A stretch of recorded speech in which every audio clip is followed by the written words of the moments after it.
Broadcasting from the Ante Up studio, it's the longest-running poker podcast for the everyday poker player with your host, Joe Scale.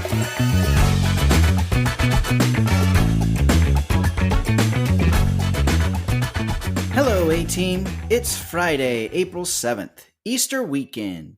And if you have not checked it out already, the new magazine is out. It's on the website. Just go to anteupmagazine.com and click on magazine. I know it's been a while since there's been a new issue, and this format is new to everyone, but I really think you're going to like the mix of audio and video that's available. And I have a short video in the magazine to walk you through the navigation. I'm really excited about it, but let me know what you guys think as well. Send me an email here at podcast@anteupmagazine.com or send it to editor@anteupmagazine.com. I also went through and cleaned up the website, so check that out. And while you're there, stop by the shop and grab yourself some Ante Up gear. That's all I have. Let's get on with the show. Find out what conversations are happening around the poker table with Table Talk.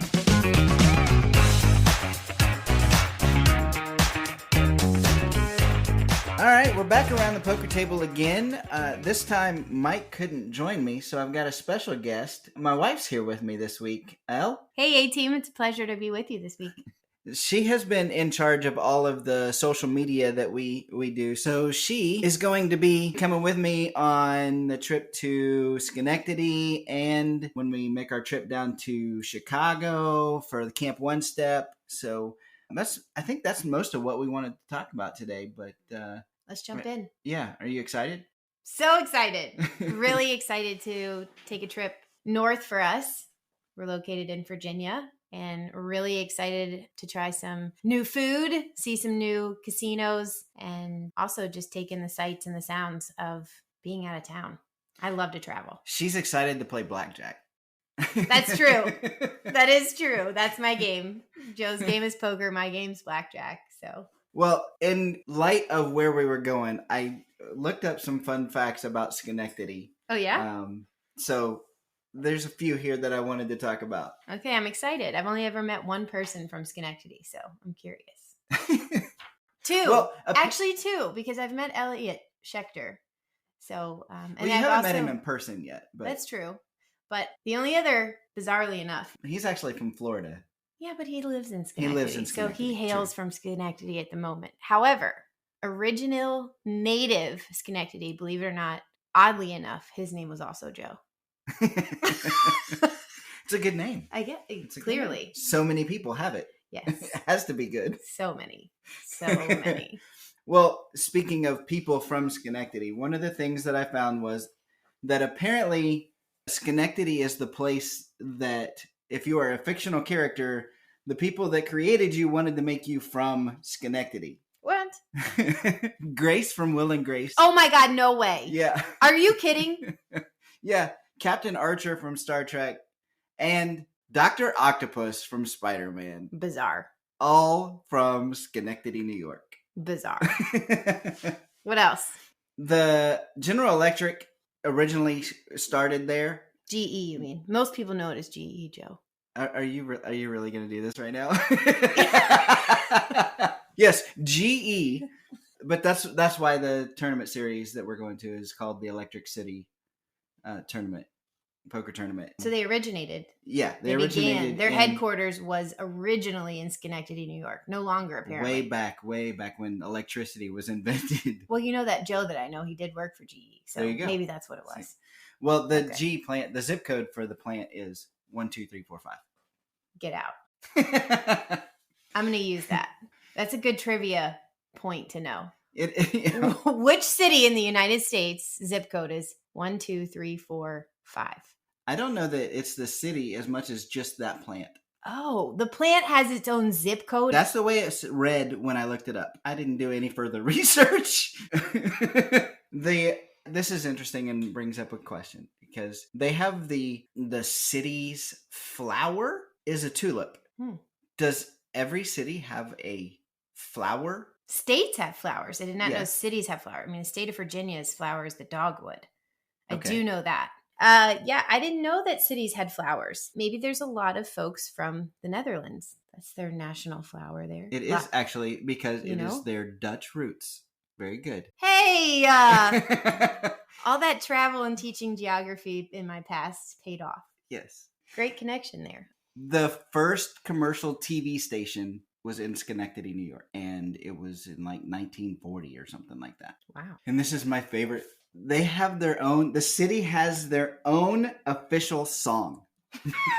Have you memorized it? I have not memorized it, but I wonder how many people are going to know. We're going to have to ask. I'm going to ask. You know me, I'm not shy. Yeah. I'm just going to start asking folks at this tournament. So if you're coming, be prepared. Yeah. One of us will ask you to sing the song. And he did mention this to me, that he was going to bring this up at some point. So I did go listen to it. How's it go? Well, we can't go too far. We can't go too far into the song. Because they need to teach us. We're not Schenectadean, however you would say that. So all I know is, start me out. Dun dun dun.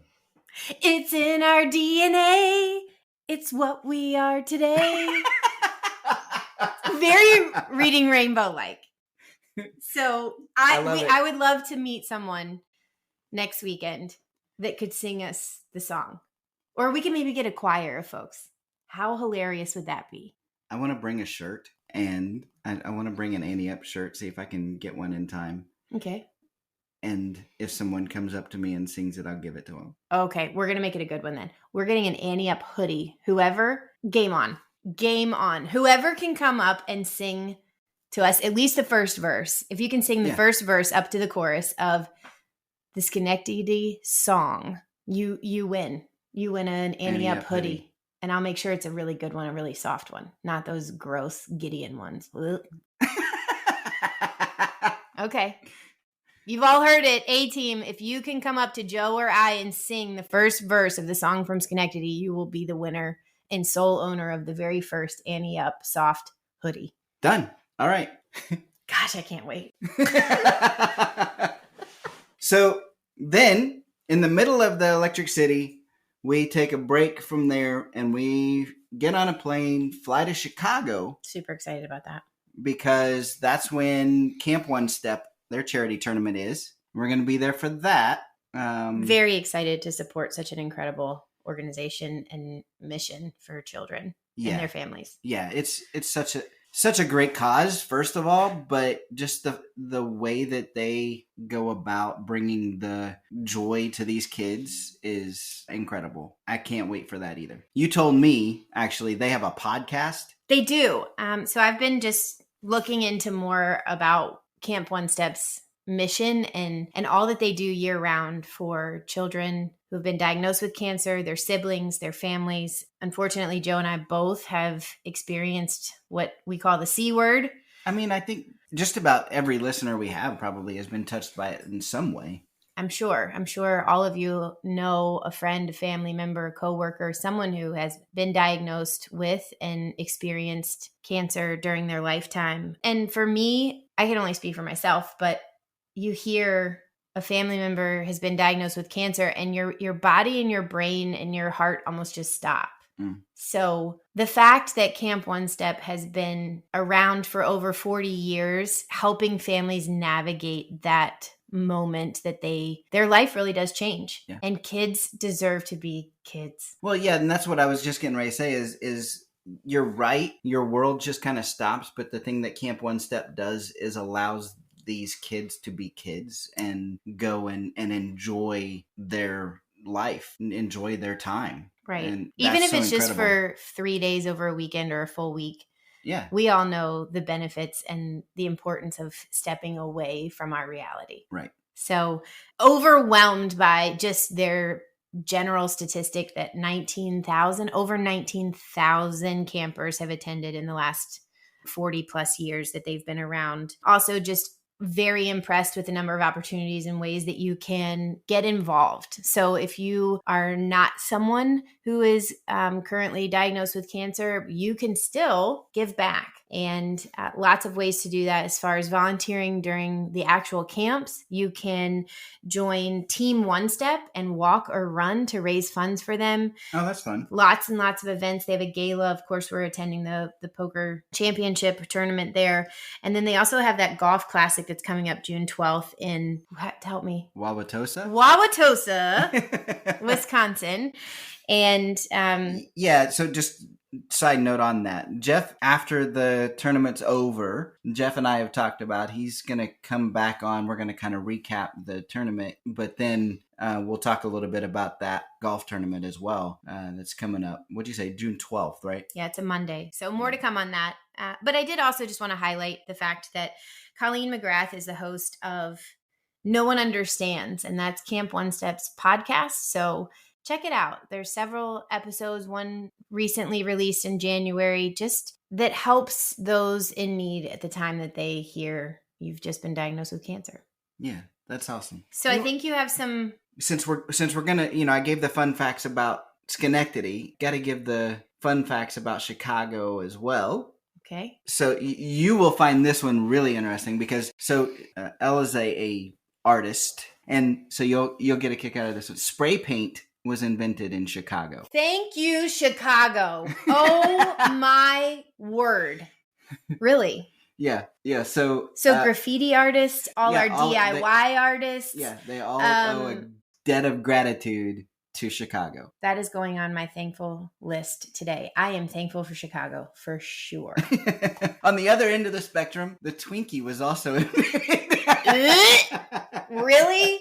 They never expire. Is that not right? So we have discovered now in the last week or so, we have discovered that the monkey grass, cockroaches, and Twinkies will be around forever. The apocalypse will happen and those three things will survive. Joe's convinced that monkey grass never dies.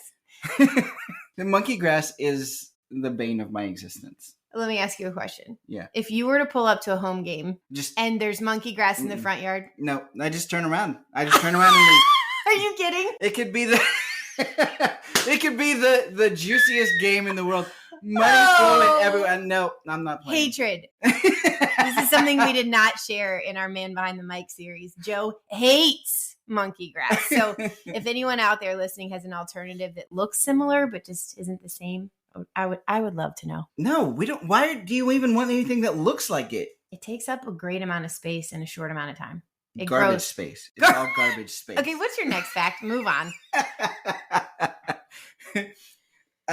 Also, Chicago is home to the only river that flows backwards. And gets turned green on St. Patrick's Day. Yes. I was so looking forward to seeing that at one point in time. I find it fascinating. They use these vegetable dyes to dye the entire river green, like bright green. And they've been doing it for a long time. So wait a minute. Did you just say it flows backwards? It does. It flows backward because they used some kind of reversal technique. And I didn't get into the science of it. But there's some reversal technique that they use to divert sewage away from Lake Michigan's water supply. Fascinating. Yeah. And so I think this is fascinating too, because we just talked about in Schenectady, it was the very first commercial television station was in Schenectady. Mm-hmm. The very first all color television station was in Chicago. So it originated there. So it was the first one that filmed in full color. Well, what a great connection between the two cities that we're headed to. Yeah. Cool. Did you have anything else you wanted to add? No, just in a nutshell, Joe and I are so excited. Those of you that are able to join us at either location in the tournament in Schenectady, New York, the Rivers Casino there, or in the poker tournament that's going to be raising funds for Camp One Step. We're really, really looking forward to meeting you in person and just so appreciate that you'll be joining us. Yeah, for sure. In Electric City, folks, learn the song. Learn the song. Thanks for having me today, Joe. Absolutely. Thanks for joining me. Now it's time for Call the Floor with Elliot Schechter. Elliot Schechter is the poker room manager for Rivers Casino in Schenectady, New York. He joins us each week to say how he would rule on situations that come up in your games, and he's with me again this week. How you doing, Elliot? I'm doing pretty well, Joe. How you doing? I'm doing well. The magazine's out now, so I can stop stressing about that a little bit. Only a little. You got next month to worry about. Exactly. Exactly. On to the next one, but the first one's under my belt now, so that's good. Absolutely. Worth celebrating. I'm glad to be a part of it. Well, good. Thanks. Let's jump into this one because this week's Call the Floor was really interesting to me. It's sent in by Tori Jameson, and he says, I was playing cash at a friend's game and returned to the table after a smoke break. A new guy was at the table, and we had to talk to him about common etiquette all night. My first hand back, I'm under the gun with ace king suited and open to $6. I get 5 callers before the new guy raises to 90 on the button. He has about 125 behind in chips on the table. I go all in and it folds back to the button who snap calls. Just then, the dealer notices something off and asks the button where the stack of blacks he had just won went. I wasn't at the table when he won the hand. The button says he took them off the table because he wanted to keep his winnings, and the dealer says that's not right and tells him to put back his chips. Turns out he had over $600 behind and had me covered. He then rolls over aces and stacks me. I wouldn't have 4-bet jammed ace-king suited if I knew he had that much behind. But the house rules all chips are in play and I lost the pot. After that night, the player was not allowed to be back at the game, but that doesn't help my bankroll. I can see making us put the chips that were originally on the table in, but I feel like the money that was in his pocket should not have been in play for that hand. What would Elliot do if this occurred in his casino, and would the player be banned? So, Well, there's a lot to unpack here. Tori, this is a tough spot. We'll take it slowly, and we'll take it very methodically. When you raised, the dealer should have called the floor right there instead of making the guy put the chips on, which is technically right. Table stakes applies. What you have on the table must stay on the table until you finish your session. Right. You cannot remove chips or money at will. Otherwise, the game would be incredibly unfair and people would never have a chance to win money back. Right. And this is where it started to skid off the rails. In tournaments and in cash, we try to enforce the rules correctly. And in this spot, it's a tough one. You're not going to win the hand. His hand's not going to get killed, but your loss is supposed to be capped here. Your instinct is correct. You should only be liable to lose what the player had on the table at the moment you made the bet. He intentionally, whether inadvertently or not, removed money that you had no idea should have been in play. There's no way you should be able to lose more than what he had on the table the exact moment you had that bet. In tournaments and in TDA, it's very explicitly spelled out. In a situation like that, the person shooting the angle, accidentally or otherwise, cannot gain from it. So, if you lose the pot, you can only lose what he was showing on the table. If you win the pot, you get the full bet, even if he has to come out of his pocket to make good. So, Okay. Your loss should have been capped at what was there. Your win is obviously every chip you have in front of you, regardless of how much he had in front of him. And this was not done correctly. You should not have lost your entire stack over and above the $215 he obviously had on the table at the time of your all-in bet. Right. This was not ruled correctly, and this was egregious. I mean, I appreciate the fact that they made him put the money back in play and told him table stakes applied and applied to him, but they didn't apply it correctly in that situation. You were put in an unfair spot. And based on the fact that he had aces, I'm not entirely positive he didn't do this on purpose. Doesn't mean he did, but either way, you shouldn't have lost the full amount in that spot. Right. I don't root for somebody to suck out on anybody usually, but in that case, I probably would have been rooting really hard for for something to come out there. But it's interesting, the thing that you say there, because I didn't think about it from the reverse. I definitely thought, he shouldn't lose more than what was on the table, but the idea that he should win whatever he had in his stack is a thought that never crossed my mind. So that's interesting. I like that. Yeah, the person shooting the angle must get the worst possible outcome in every event. Yeah, that makes sense. Absolutely. Well, Tori, that's rough. That's a tough spot. And again, it it goes back to being cute. I mean, Tori, a very, very small part of this is on you. If you wanted to bet $215, why didn't you just bet $215? You didn't have to bet every chip you had in front of you. Yeah. So again, it's okay to not be cute. That's fair too. The last question, would that player be banned? Yeah. The fact that he was a constant pain breaking etiquette rules, I'm not sure that comes with inexperience. The more often it happens, the more likely it is that he's playing angles and is not inexperienced. I mean, that's a fair point. But also, the way you learn is by there being a negative outcome to these things. If you keep condoning it to some degree, then it's never going to change. So there has to be some kind of consequence, right? Oh, absolutely. Without boundaries, everything devolves. Well, I'm glad that you won't have to face that player, in that particular game anyway. But thanks for sending it in. It's a good topic to talk about. Of course, if you have any other call the floors that you'd like Elliot to go through, then send them to podcast@anteupmagazine.com. Elliot, thanks again. Very welcome. And we'll talk soon. Absolutely. Let's break it down with Hand of the Week. We're back with another Hand of the Week with Patrick. Patrick? Oh, we're back. I don't know what my record is at this point, and I think I'm going to kind of forget what that record is and play it hand by hand best because there's so many different washes and wins and losses, so we're not going to keep track and keep on going. Before we get too far, I also want to address last week's hand. It's stirred up a lot of conversation. It's probably, I will say, that is that hand generated more conversation than any other hand we've done for Hand of the Week. So I want to revisit that a little bit. It's actually interesting because even though I had a lot of people reaching out, it was about 50-50 on what people agreeing that pocket twos should not have been in the hand and the other half thinking I'm off my rocker. So leave it to pocket deuces to cause all kinds of controversy. Right. There we go. I will say this. Everybody who told me that the pot odds are there are right. You're right. The pot odds are there.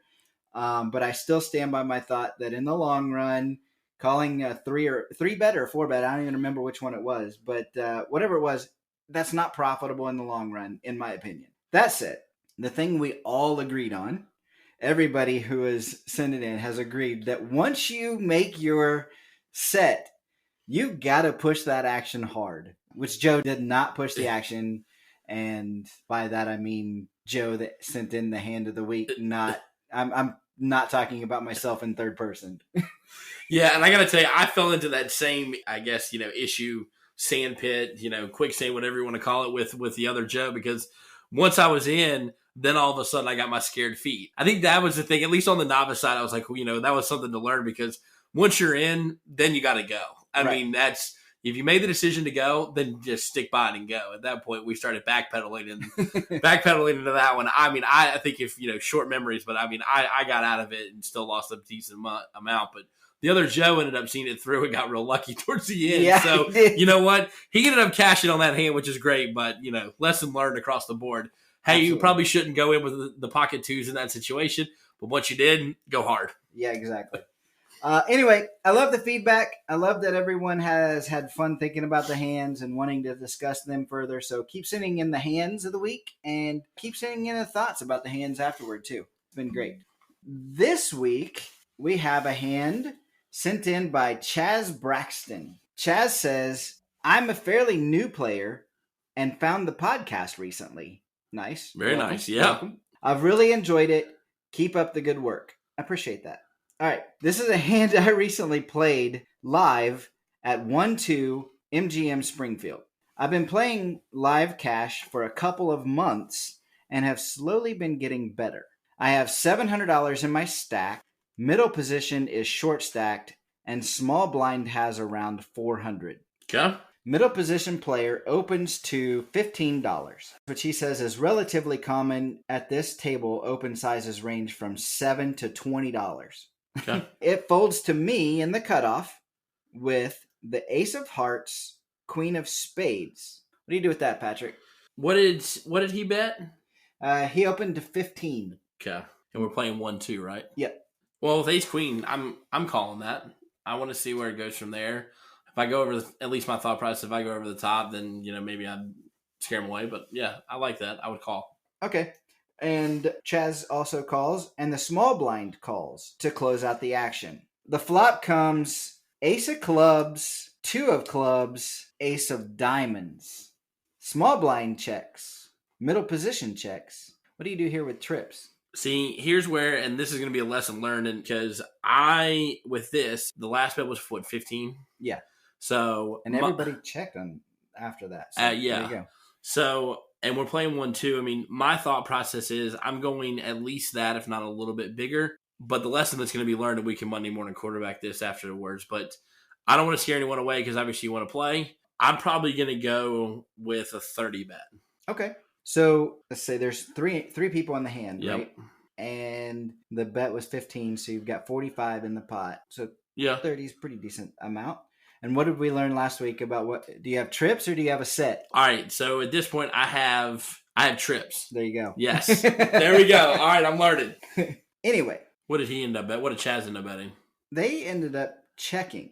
Okay. Basically, I'm thinking I'm way ahead on this flop, he says, and a bet will most likely cause both players to fold. So I decided to trap here. Okay. Which is the most dangerous word in poker. Like, I decided to trap, and they sucked out on me. That's usually, I fear that this is where we're going with this being hand of the week. But, all right, so everybody checked, and the turn is the 10 of clubs. Now, the small blind leads out for 25, and the middle position calls. Where do you go from here? So you've got the ace of hearts, queen of spades.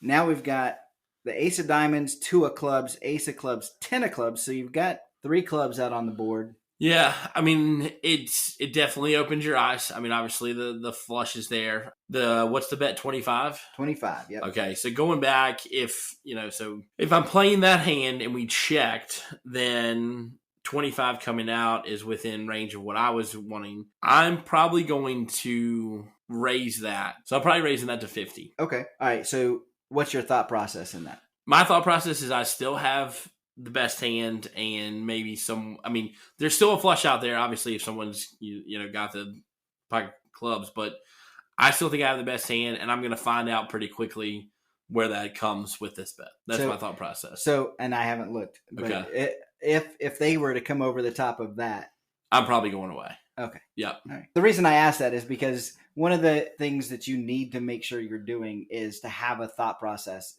of, the next step after what you're doing. You need to be thinking about your process. Like, okay, if I do this and they do that, then what do I do? The cause and effect. I got you. Okay.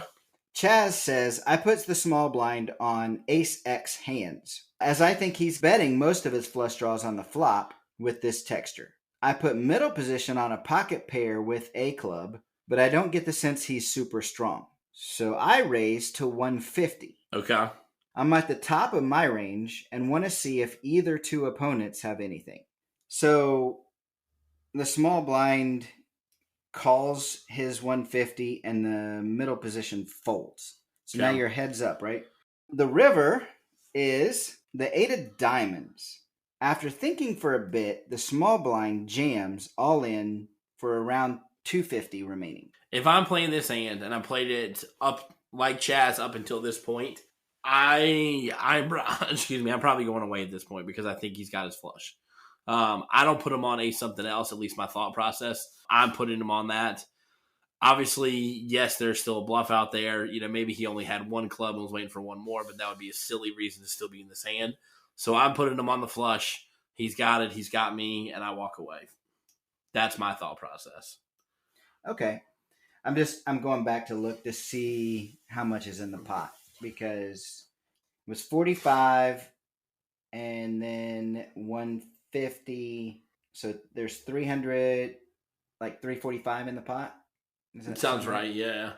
250 into 345. All right. So Chaz says, I go into the tank for about 2 minutes. Eventually, I fold face up, and villain shows pocket 2s. Oh, this is some irony at this point.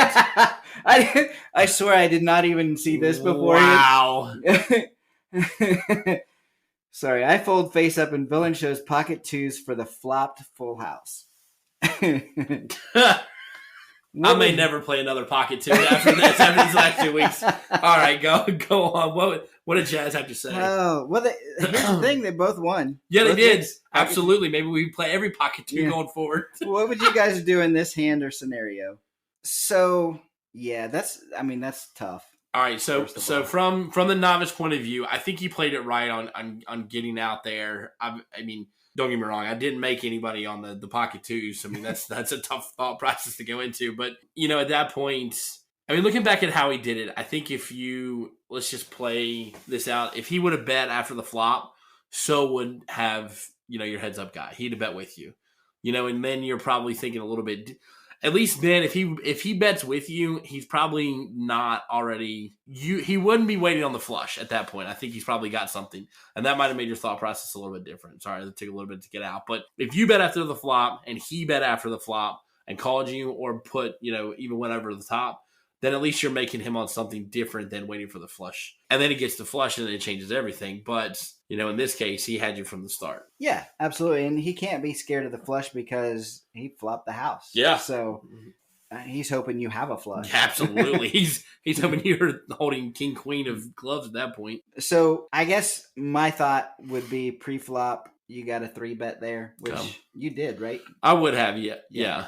I think that's what you had said. Yep. Which maybe that gets your pocket twos to fold. That's a good point. If you 3-bet pre-flop, then maybe you get the smallish pairs to go away, and you're in the cutoff, right? So you've got position.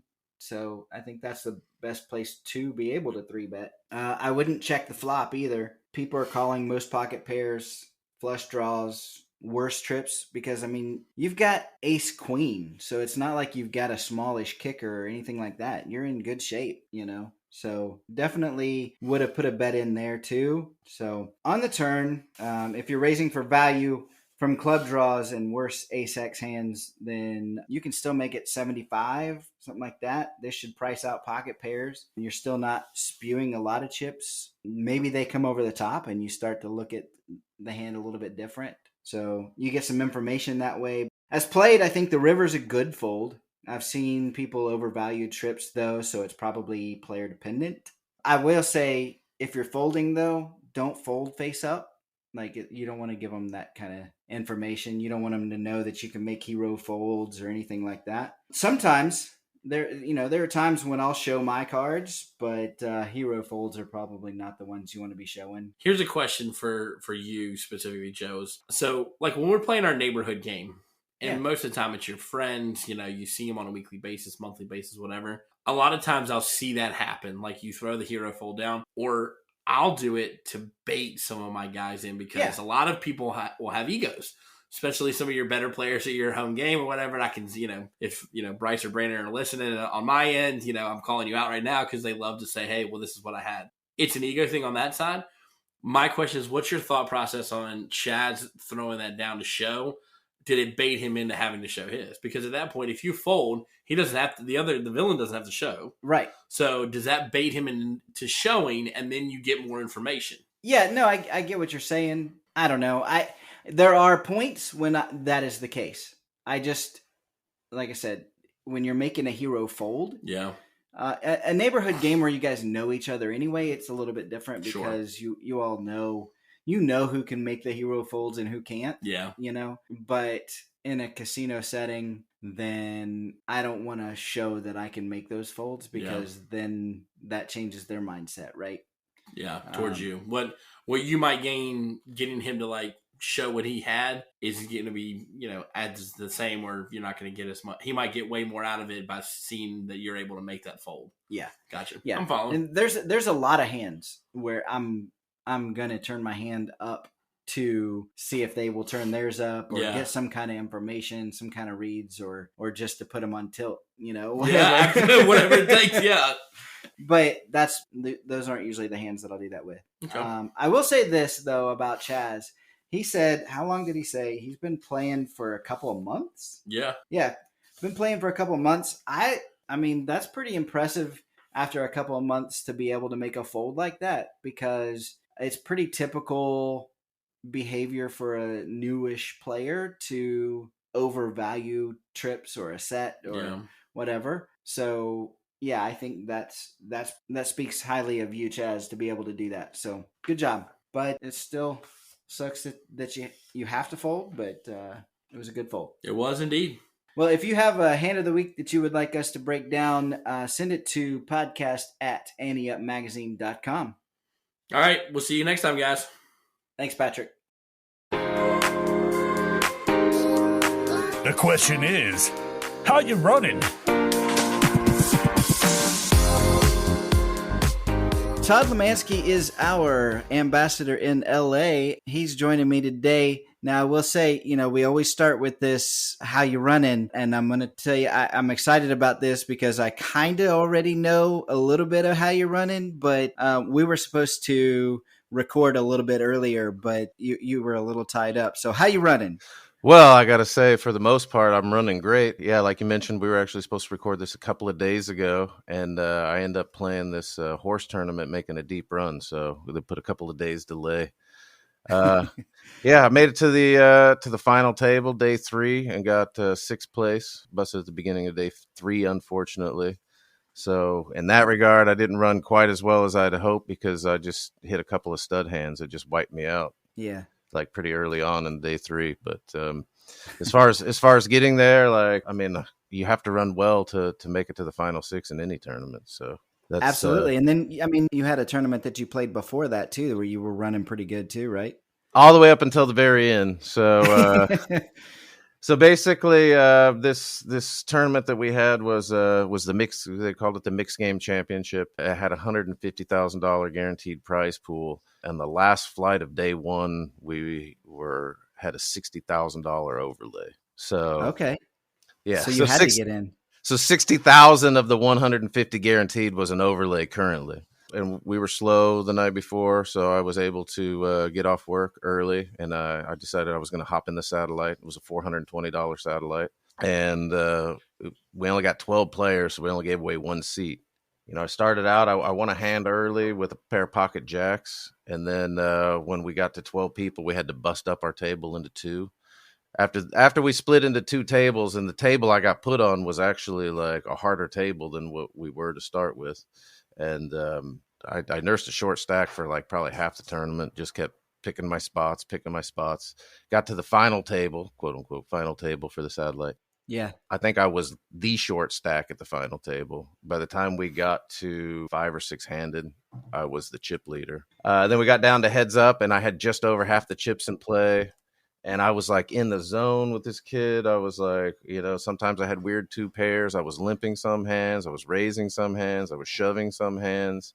And then, I set the trap, and I limped in with ace jack, and he shipped it on me with ace 9, and I snapped him off, and he binked a 9 on the flop. So I was crippled, and I lost the seat.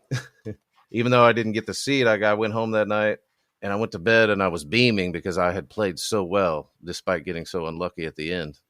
Right. And then anybody that doesn't know how these tournaments work, in California, we have what's called a quantum reload. So there were day 1 flights that were $500 buy-ins, and they're going to advance 10% of the field to day 2. Then there were $1,000 flights, and they're going to get twice as many chips, and they're going to advance 20% to day 2. And then day 2 was $3,800. And you just buy right into day 2 with an average stack. And you know what the average stack is because you've taken 10% of this chip stack and 20% of a double chip stack. So and you've played down to 10 and 20%. So you know that the chip average is $200K, which is what I came in with on day 2. Okay. To get back to the story, I went to bed beaming, but I woke up a little bummed that I wasn't going to get to play the tournament. Yeah. I got a text from a buddy, asking me if I wanted to play. So I decided to go ahead and play. Registration was over from noon to 4 p.m. I got there at like 3:15, bought in. I've got $200K, which is slightly below average at this point, obviously, because they've lost a person. Sure. I think we needed 17 day 2 buy-ins to cover the overlay, and we had like 10 or 11. So there was still a slight one. But basically, I went in there 200,000. God, probably within an hour, I was like under 100.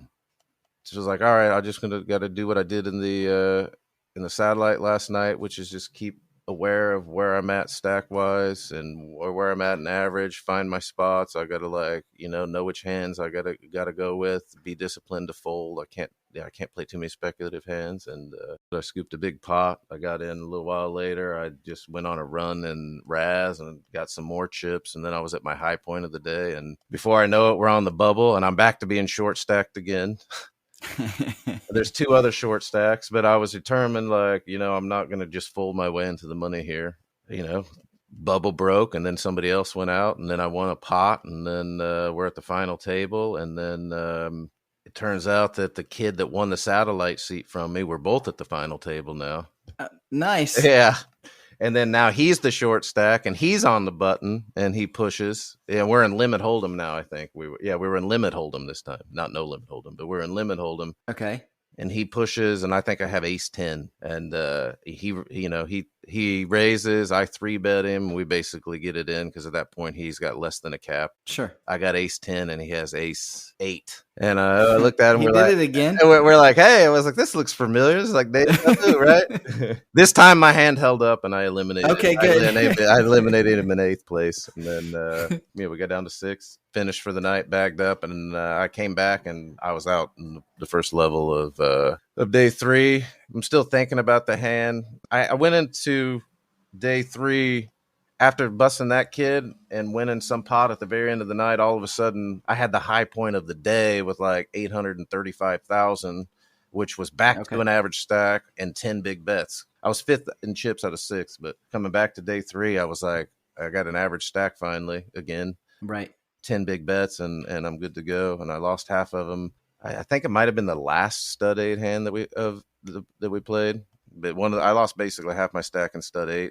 And then a few hands later, we're in Raz, and I've got 5 big bets, and I start with like 3 cards, 2 and 8. I got it all in, Yeah. And got unlucky. So I'm going to write those up for hand of the week, so we can have some stud hand of the week. So I won't go into too many details other than that. That'd be good. I would love to have something other than Hold'em in hand of the week, so that'd be perfect. But yeah, so it was a tad disappointing. There was 40K up top.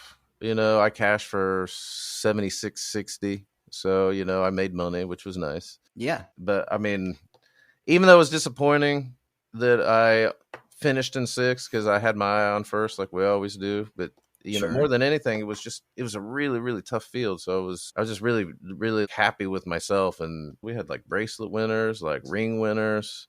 This guy, Sean Yu, he's a circuit grind. He plays at the bike a lot. This guy he can play no limit hold'em and mixed games. I always see him in the mixed games. He's always making deep runs in the mixed games. This guy, Jason Brawl, who I know from Florida and the bike, he ended up getting 2nd place. This lady, Carol Fuchs, who plays all of the LA mixed events. He didn't make it to day 2, but James Woods, I think, fired 5 bullets in day 1.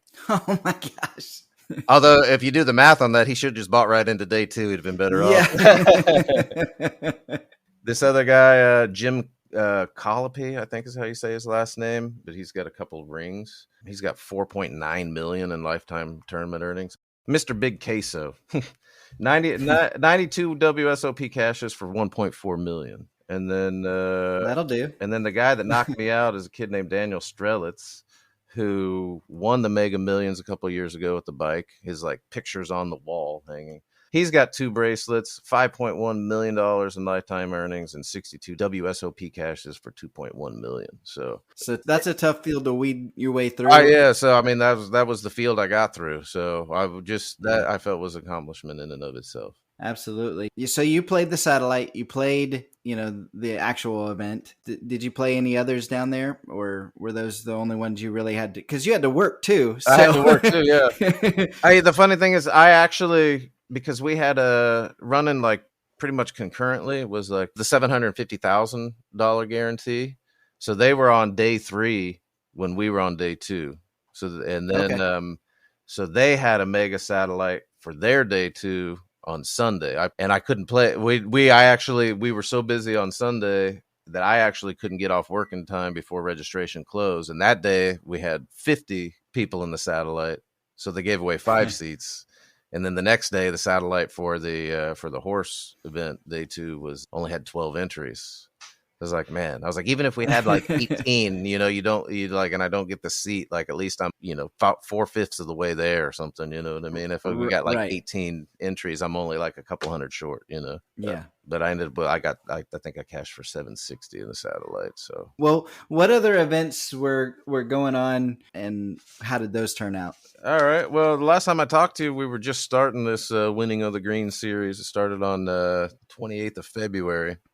Yeah. Some of the highlights, our main event winner was a guy named Taegon Kim. He cashed for $111,075. At the final table was also this guy, Michael Ung, who plays a lot. I see him a lot around. So I was happy that he got 9th for $95.65. $95.65 for 9th, $111,000 for first. The nature of tournament poker. And seventh place in the main event was Sean Yu, the guy I was just talking about that was in the mixed game. He got 7th for $15.5K. Sean's got $2.8 million in lifetime earnings. He's got 1 bracelet, 8 rings. He won the 2017 WSOP Circuit Championship. He won the LAPC main event in 2017. He won our circuit main event in 2019. So that was just, I mean, Sean's a great guy. I see him all the time. He's just like one of those guys, like, at this point I've known for years. So I would give a little love here, but also he's a hell of a poker player, and he was obviously, that was, we didn't even get to his stats on the horse tournament because I had him listed under his main event cash. The high roller was won by Jared Greiner. He, $2,200 high roller in the WSOP circuit ring, $42,555. Jared's another guy that I've known for years around the bike. I always thought he was a professional, and then the other day I heard him say something about his job. So I think he's just like a really skilled semi-professional because he makes a lot of deep runs too. He's got $2.5 million in lifetime earnings, but that was his first ring. He's got no bracelets, but that was his first ring. I think his biggest cash was $431K in the LAPC main event in 2017. He got 3rd place. So he's got 64 WSOP cashes for 417.7. So I'm happy that he finally won a ring. And then Ira Friedman, who's another regular at the bike, got 10th, and Adam Swan got 11th. He plays a lot at the bike. I know Adam because Adam was at the WPT Legends of Poker final table in, it was probably 2017, I think it was. I dealt that final table, and Phil Hellmuth got 2nd place. Okay. But Adam was at the final table, so I've kind of known Adam ever since then. And then event number 22 was was another Quantum. It had day 1 buy-in levels of $200, $360, and day 2 was $1,400. We had a $500K guaranteed prize pool. We ended up getting $1,002,000. So 1.02 million. So like more than doubled. Sammy, oh man, I'm gonna murder his name. Sammy Bechahed. Bechahed. He won that event for $155,540.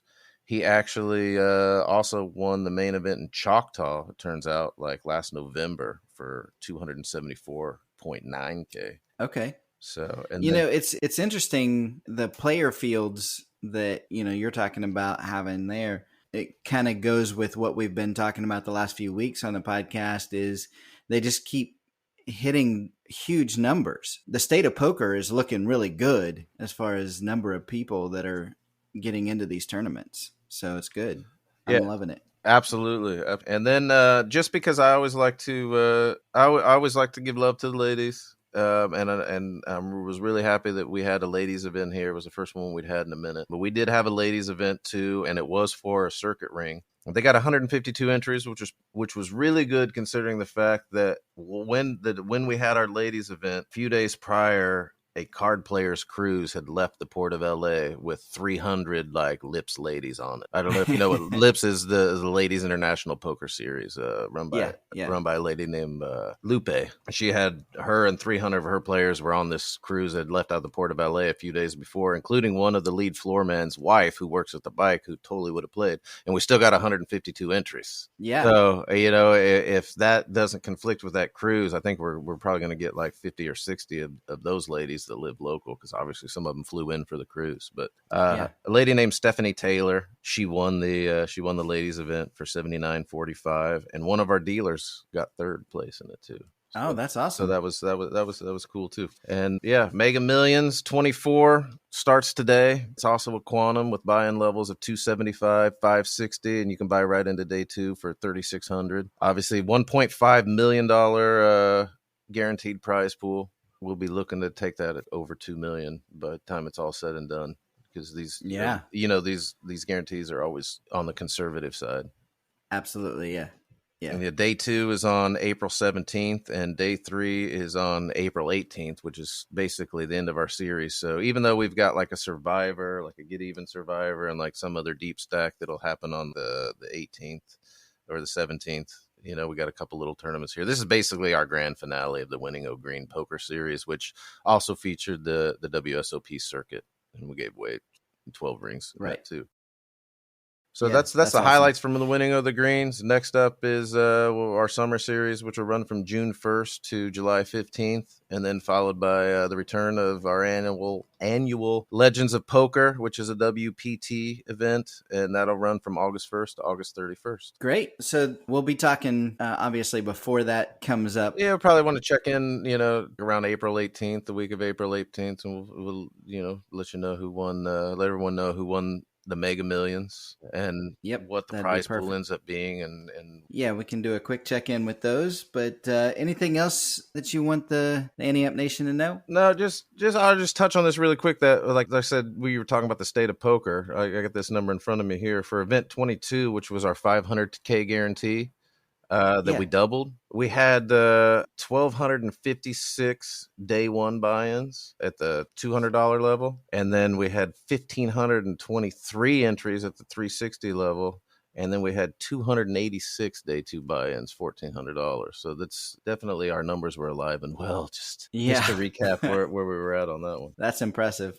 I love that. I'm excited about the state of poker right now, and can't wait to see it grow even more. Todd, thanks so much for joining us this week, and we'll talk again, like you said, somewhere around the 18th. All right, and in the meantime, I'll be putting together those 2 hands at the final table, so we have some non-hold'em hands of the week. So I'll get those to you here before long. That'll blow our novice player's mind. He'll be like, I don't understand why I have so many cards. All right, perfect. I appreciate it, Todd. All right. We will talk soon. All right, thanks, Joe. From LA to Texas, here we are with Frankie the Fox, our Texas ambassador. Frankie, how you running? Joe, good to talk to you again. Not running very well, to be honest with you. The last couple of times I sat in the cash game, I left a little on the table, but poker's cyclical, so I'm assuming it'll turn around here before too long. That's true. It's never stays in one direction for too long. They always feel like they're along, though. Yeah. It's been a while since we talked. I know, you got your article in the newly released digital magazine, but I think you said a lot's been happening since that article as well. So what's happening down there in the lawmaking scene? Well, first off, congratulations on the magazine. I think it looks great. Thanks. Yeah, and what we're up against here is some old school methodology when it comes to getting things past the legislature. We've got a lieutenant governor, his name's Dan Patrick, that swings a really big gavel when it comes to allowing items to go to vote. So, and this guy has been anti-gaming for as long as I can remember. And he's of the ilk that, hey, if I can't get bipartisan support from the Senate and the House here in Texas, then he's not even going to allow the people to vote on it. So we're kind of at a standstill right now. It looks like it's a pretty long shot. I think in the article I wrote for your magazine, I put it at 50-50. I don't Yeah. even think it's that good now. It's changed that much. So it's looking pretty slim. That's unfortunate. We're seeing, all these bills that started out with some momentum early on have really kind of died off in a lot of states. So I hate to see that there in Texas as well. Yeah, that's kind of sad. But on that same note, we do have some casinos that are within at least an hour of where I live, and I'm just going to roll into what's coming up here, if you don't mind. Yeah. Yeah, we've got WPT going to be here the 19th, April 19th through May 8th. They're at Choctaw, just right up 75, and one of the big events that they have, they're going to start off, first event's going to be a monster stack, $300 entry, good value. They usually have a lot of players in that. They're also having the Gargantuan, which if you're looking for value or even looking to maybe even get started playing poker at $130 entry, that's a pretty good value there, I think. And they're going to have 6 flights. So you're going to have a really big prize pool over those 3 days. On day two, they may finish on the 4th day, which would be the actual day 2 after the 6 flights. Right. But, depending on how many they get, it could go into a 5th day. So it's going to be a really big event. I plan on at least firing a couple of bullets at it myself. I was going to ask. Yeah, that's one I'm going to try to see. There's so many times, so many opportunities to get into it, to actually gain entry. So I'll probably I'll fire a couple of bullets at that. They got a seniors event, which is good value too, at $200. And anybody over 50 can play, and I'm definitely over 50. So when these games come in, what does that do to the cash game scene there? It blows up. They actually reserve one of their ballrooms for the cash game, which is just adjacent to the tournament arena. There's plenty of cash, a lot of loose money, and it's just, poker nonstop 24/7. There you go. That's awesome. It is. So what are some of the other events there with that circuit event? So they've also got another, it's called a super seniors event. This is the first time I've seen this. It's for 60 and over. It's good value at $130, but you have to be at least 60 years of age to participate in that. And of course, the tournaments will culminate in the $3,800 championship event, which, depending on how I do in the previous events, will determine if I sit in it. But I also have the opportunity to have some guys horse me in it. So I could probably play in it if I wanted to. That's exciting too. Yeah. Well, I mean, there's always good value in those circuit events. So you've got the seniors, the super seniors, and possibly the main event that you're looking at. Are there any others that you were thinking you might jump into? Like I said, I'll be firing a couple of bullets at the Gargantuan. The Gargantuan's the one that has 6 flights. That's a lot of poker.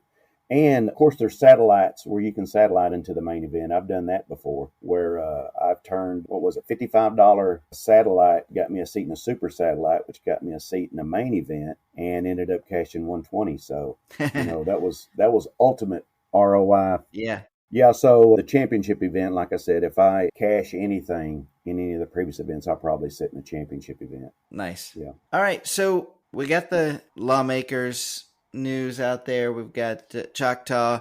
Anything else you want the A-team to know about? To circle back around to the legislative issues going on about legalized gambling, there's actually a couple of parts to this puzzle that some of the bills just want to allow, like mobile app gaming, where you can use your phone or your any mobile device to place bets, sports betting, basically.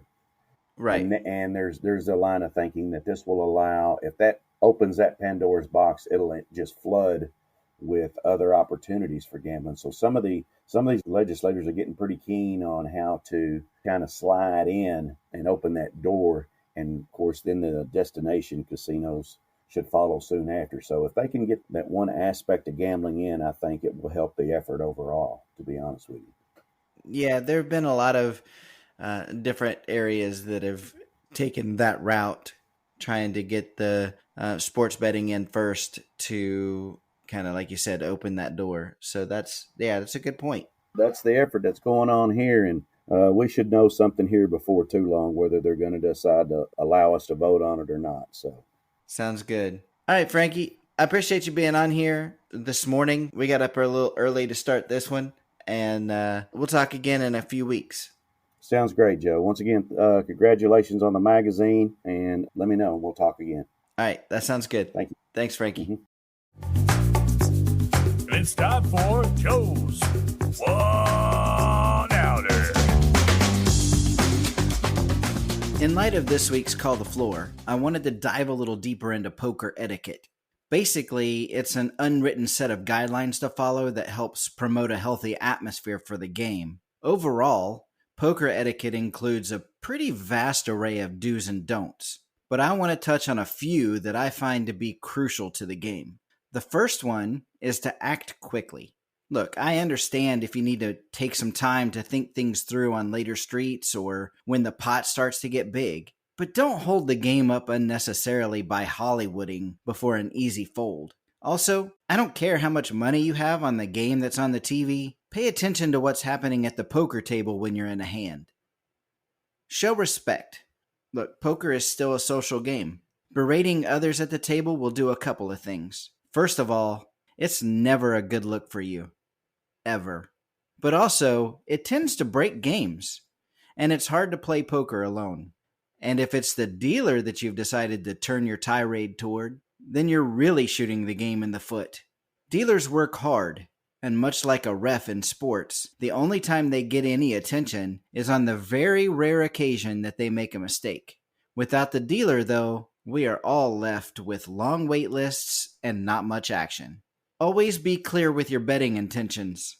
Don't angle shoot. Technically, as long as it doesn't break any rules, angle shooting cannot be considered cheating. However, it will give your name a bad reputation, and people will not want to play with you. Be gracious as a winner and a loser.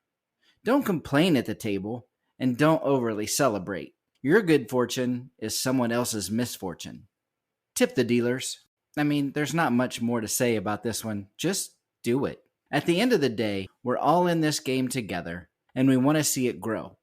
So let's make sure it can be fun by following a few basic rules of etiquette. That's today's 1 Outer, and that's today's show. See you next week, A-Team. And until then, I'll see you at the tables. The Ante Up Podcast is a production of AnteUpMagazine.com. Contact the show at podcasts@anteupmagazine.com or call the show at 540-339-7741.